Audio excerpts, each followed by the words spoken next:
Hey guys, and welcome back to my YouTube channel. It has been a hot minute since I last posted on this channel. I think it's actually been around about a year exactly since I last posted on this YouTube channel, and that is for many different reasons, much of which would be centering around my wedding that I just had in September. That was a lot of planning and a lot of effort that I had to put into that for the last year. It's also been a very busy work year, and I just felt that I didn't have time to really post on this channel a lot. But since the wedding is done and dusted now, I would like to focus on this channel a little bit more when I can. I really do enjoy talking about a lot of freelancing topics, so I really want to get back to that on this channel. So please let me know in the comment section below if you do have any particular questions or any particular topics you'd like me to talk about in future. But today I'm going to start back off with what I think is a very interesting topic, and it's going to be about why it's okay to do more than one thing as a freelancer. Now, I do want you guys to sort of think about this as this is more of the positive take on this video. Of course, I know that there's negatives as well, or disadvantages to doing more than one thing as a freelancer,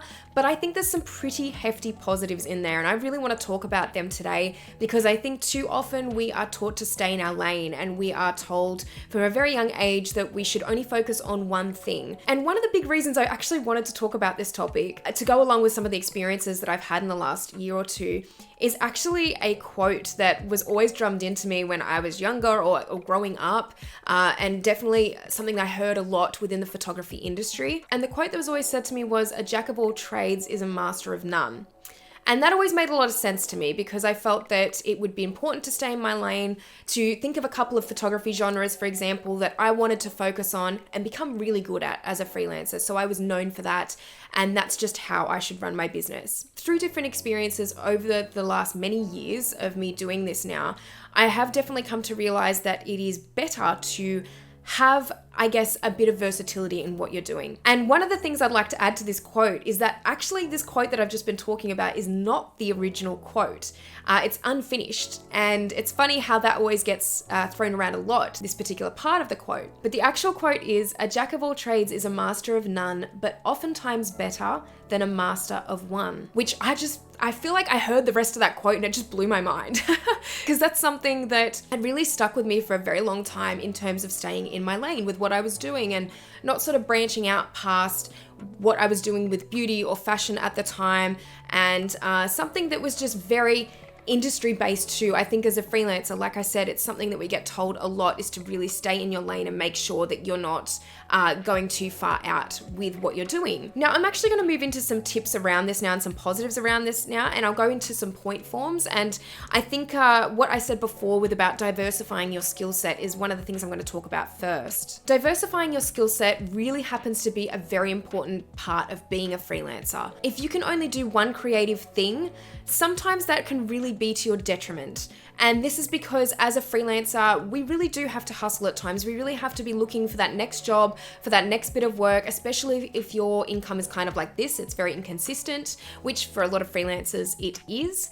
This is something that really needs to be taken into account. The more versatile you are with your creative habits and your creative tasks, the more that you will have the potential to attract other clients and in turn, hopefully get more consistent work. Now, I'm not saying that everything that you do as a freelancer has to be sunshine and roses, and you may not love every single little bit of your skill set. For example, I do a lot of e-commerce retouching in my spare time. So e-commerce retouching for me is not particularly creatively fulfilling, but it definitely earns part of my income, and it's definitely something that I would rather be doing than necessarily going back to working in retail, and it ties very hand in hand with what I'm already doing. So doing these kinds of things throughout my creative business very much helps to prop up my business in certain ways. And I'm okay with doing that because I think it really diversifies my skills. My clients that I have in certain fields can really recommend me to other clients if the opportunity comes up. And hopefully, like I said, in certain circumstances that can lead to more consistent work with the more creative tasks that you are versatile in. It's something that can really make you even appear more professional to clients because it's something that can be a little bit more impressive when you're talking to clients and you're talking about your skill set. And maybe you're an illustrator, but you can also do graphic design elements like designing logos or designing invitations, that kind of thing.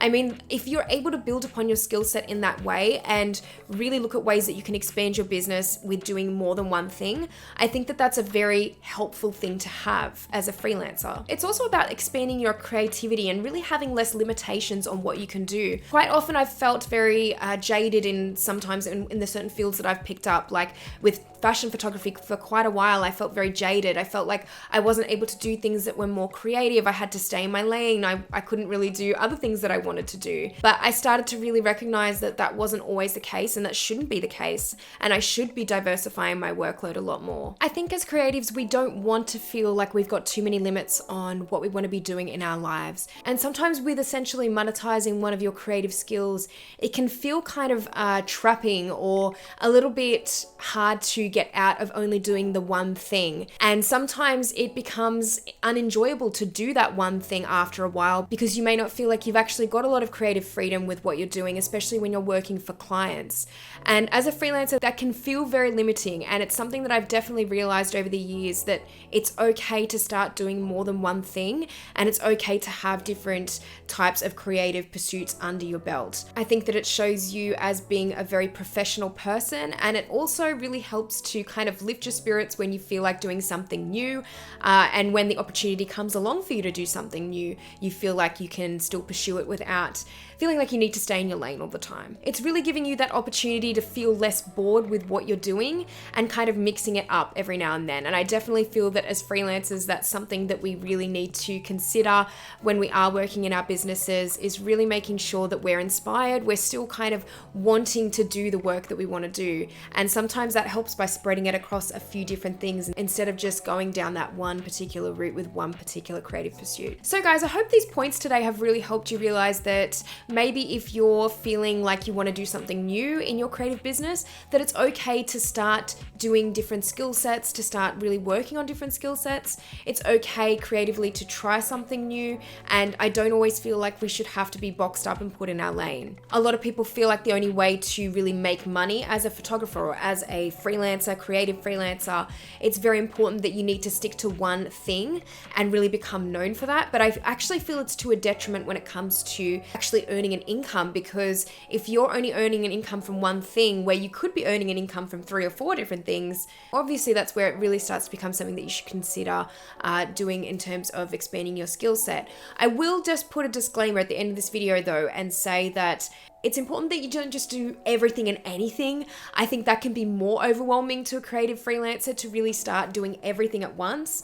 I definitely feel there's room to grow as you get older, as you kind of move through your career. You can really do lots of different things that maybe you've wanted to do during your lifetime, but I think to do them all at once is also not necessarily a great idea, because it will start to overwhelm you and you'll start to get very confused with what you're actually wanting to focus on in terms of your creative pursuits. It's definitely something that is a tricky balance, but once you get it right, I think it's something that really works for a lot of creative freelancers. So thank you guys so much for watching this video. If you liked it, please give it a thumbs up, and make sure to subscribe to my channel if you haven't already, to see all the videos that I'll have coming up in future.